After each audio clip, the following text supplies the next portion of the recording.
Pernahkah kamu membayangkan dunia tanpa kota, gedung tinggi, jalan raya, apalagi internet? Di masa lalu, manusia hidup dengan sangat sederhana, bergantung sepenuhnya pada alam. Tapi, tahukah kamu, dari kehidupan yang tampak sederhana inilah, perlahan-lahan lahir peradaban-peradaban hebat yang menjadi fondasi dunia modern kita sekarang. Ayo kita melakukan perjalanan waktu untuk melihat bagaimana semua itu dimulai. Jauh sekali di masa lalu, sebelum ada sekolah, kantor, atau bahkan rumah permanen, manusia hidup sebagai pemburu dan pengumpul makanan.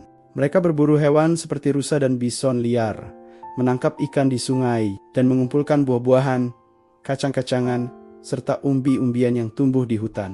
Karena makanan tidak selalu ada di satu tempat, mereka harus terus berpindah-pindah, mengikuti pergerakan hewan dan perubahan musim. Kehidupan seperti ini membuat mereka sangat akrab dengan alam.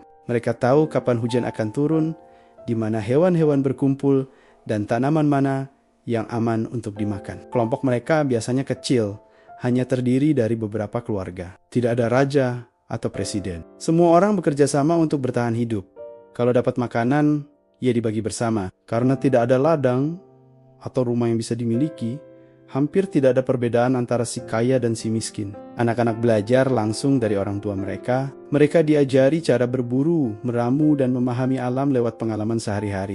Cerita-cerita tentang roh-roh alam, hewan, dan nenek moyang menjadi dongeng pengantar tidur sekaligus pelajaran hidup yang berharga. Tapi, kehidupan ini juga penuh tantangan. Kalau musim dingin terlalu panjang atau hewan buruan tiba-tiba menghilang, kelaparan bisa datang kapan saja. Jumlah manusia juga tidak bisa bertambah banyak karena sumber makanan yang terbatas. Tantangan inilah yang mendorong manusia untuk mencari cara hidup yang lebih stabil. Sekitar 10.000 tahun yang lalu, sebuah penemuan besar mengubah segalanya. Manusia menemukan cara menanam biji-bijian seperti gandum dan padi, serta menjinakkan hewan seperti kambing dan sapi untuk diternak. Perubahan besar ini kita kenal sebagai revolusi Neolitik.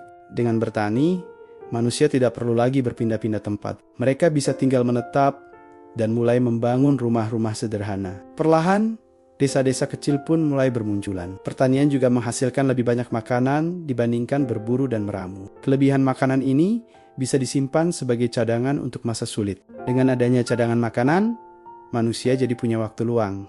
Waktu luang ini mereka gunakan untuk melakukan hal lain, seperti membuat peralatan yang lebih baik, kerajinan tangan dari tanah liat, dan yang terpenting, memikirkan aturan untuk hidup bersama dalam satu komunitas yang lebih besar. Tentu saja, pertanian juga membawa tantangan baru. Manusia harus bekerja lebih keras, menjaga tanaman dari hama, dan menghadapi bencana alam seperti banjir atau kekeringan yang bisa merusak panen. Kalau kita lihat peta dunia kuno, semua peradaban besar itu muncul dekat sungai. Sungai memang jadi sumber kehidupan yang penting banget. Kenapa begitu? Pertama, sungai menyediakan air bersih untuk minum dan yang paling penting, untuk mengairi ladang pertanian. Setiap kali sungai meluap, ia meninggalkan lumpur subur di tepiannya. Lumpur ini membuat tanah menjadi sangat baik untuk bercocok tanam. Selain itu, sungai juga berfungsi seperti jalan raya alami. Orang-orang menggunakan perahu untuk mengangkut hasil panen dan barang dagangan ke desa lain. Melalui sungai, mereka bisa bertemu dengan kelompok lain, bertukar cerita, kebudayaan, dan tentu saja pengetahuan baru. Mengelola air sungai yang besar tidak bisa dilakukan sendirian. Manusia harus bekerja sama membangun saluran irigasi untuk mengairi ladang dan tanggul untuk menahan banjir. Dari kebutuhan kerjasama inilah lahir aturan-aturan bersama. Pemimpin yang mengatur sistem pemerintahan yang sederhana. Salah satu peradaban paling awal lahir di Mesopotamia, yang artinya tanah di antara dua sungai, yaitu sungai Tigris dan Efrat. Wilayah ini sangat subur, tapi banjirnya sering datang tiba-tiba dan sangat merusak. Untuk mengatasinya, penduduk Mesopotamia menjadi ahli dalam membangun sistem irigasi yang rumit. Disinilah muncul kota-kota pertama di dunia, seperti Uruk dan Ur.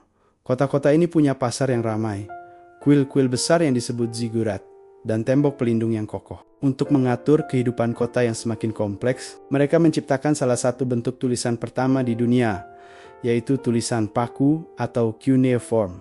Mereka juga bikin kode Hammurabi, kumpulan hukum pertama tentang keadilan dan hukuman. Orang Mesopotamia juga hebat dalam matematika dan astronomi. Merekalah yang pertama kali membagi 1 jam menjadi 60 menit dan 1 menit menjadi 60 detik, sistem waktu yang kita gunakan sampai sekarang. Sekarang kita bergeser sedikit ke Afrika, ke peradaban Mesir kuno.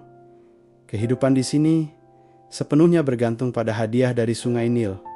Berbeda dengan sungai di Mesopotamia, banjir Sungai Nil terjadi secara teratur setiap tahun. Keteraturan ini membuat para petani bisa merencanakan waktu tanam mereka dengan sangat baik.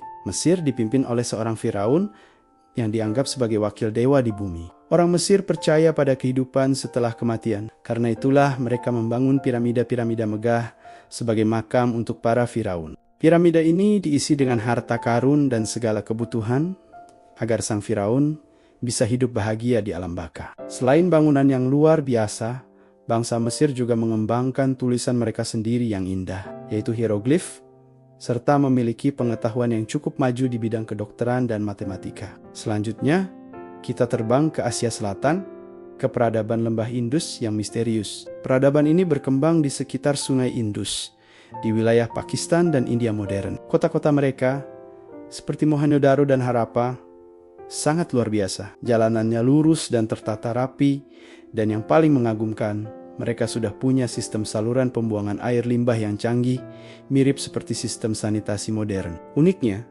para arkeolog tidak menemukan banyak bukti adanya senjata atau benteng pertahanan yang kuat. Hal ini membuat banyak ahli percaya bahwa masyarakat lembah Indus hidup dengan relatif damai dan setara. Tidak banyak peperangan besar, sayangnya tulisan mereka sampai sekarang belum berhasil dipecahkan, sehingga banyak misteri tentang kehidupan mereka yang masih belum terungkap. Terakhir, kita menuju ke timur, ke Cina kuno.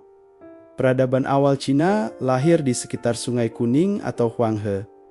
Sungai ini sangat subur, tetapi banjirnya juga sangat dahsyat dan sering menghancurkan desa-desa, sehingga sungai ini dijuluki kesedihan Cina. Untuk bertahan, orang-orang di sana harus bekerja sama dengan keras untuk mengendalikan sungai.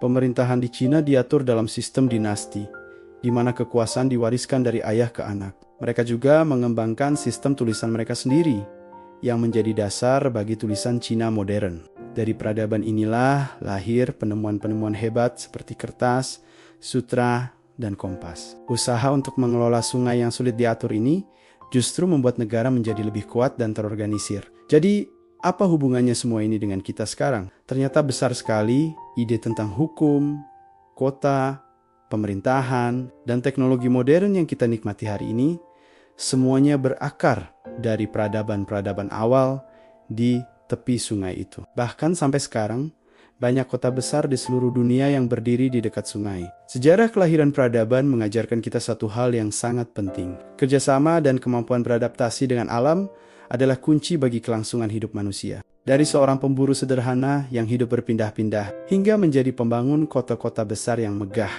Semua perjalanan hebat itu dimulai dari sebuah sungai. Dengan memahami masa lalu, kita bisa lebih menghargai dunia yang kita tinggali saat ini dan belajar untuk menjaganya dengan lebih baik. Terima kasih sudah menonton. Jangan lupa untuk subscribe agar tidak ketinggalan cerita-cerita menarik lainnya dari kami.